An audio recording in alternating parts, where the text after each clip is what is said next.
So I haven't made chickpea cake for a couple of years, I don't think. I just got into my head I want to start using more pulses. So in here I've got a bramley apple, which I baked last night but I didn't use it. And it's almost done. It's not quite done, but it's soft.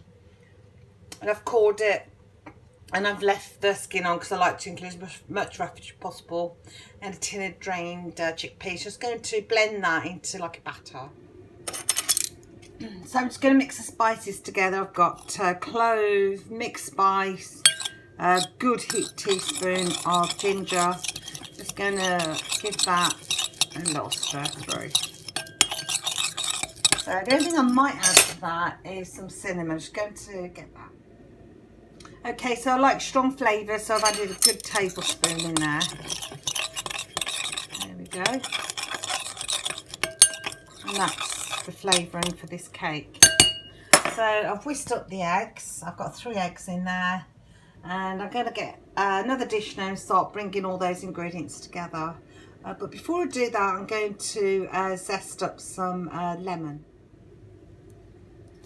So okay, I zest a whole lemon in there. You know, when I talk about my flavours that I like, I use big flavours and strong flavours because that's what I like, but you don't have to do that if you don't want to.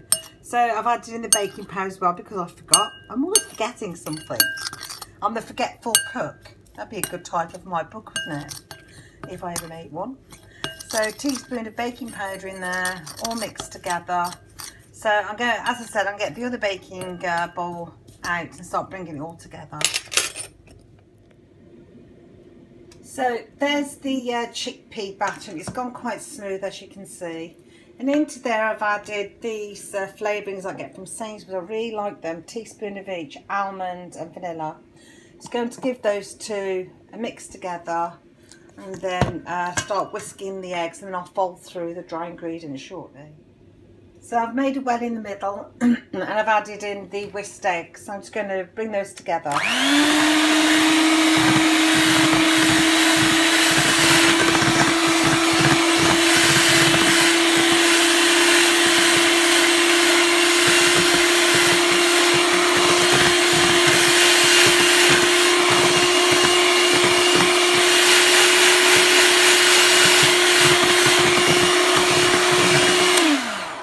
Okay, I reckon that will do. So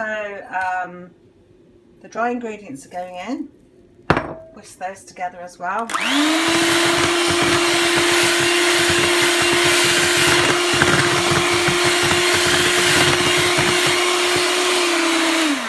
I need to put that down in a sec, it's quite noisy. So I'm going to finish that off and then find the baking form I want to cook it in. Now, I wouldn't suggest eating this cake batter at this point. It doesn't taste very nice, but when it's cooked it will take on a very different flavour.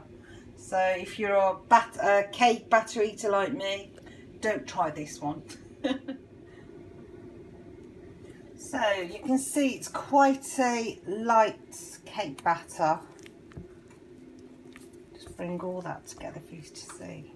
It smells lovely. There we go. And I've got my cake form here. I'm going to use the silicone one. I use Fry Light to spray it, and I've just gone over that with a dusting of sucre gold. So I'm just going to pour the batter in. The oven's preheated at 180 and it'll take about 30 minutes, but I will test it after 30 minutes to see if it's cooked. So there you go. I've added on 2 points worth of almonds over the top, and I like to put my form because it's easy to get out of the oven on a tray. So let's hope in 30 minutes time we have some sort of cake for brunch. Wow, it smells like real cake. It smells fantastic. And it's been in just for about 35 minutes. I left it in for an extra 5 and it's done.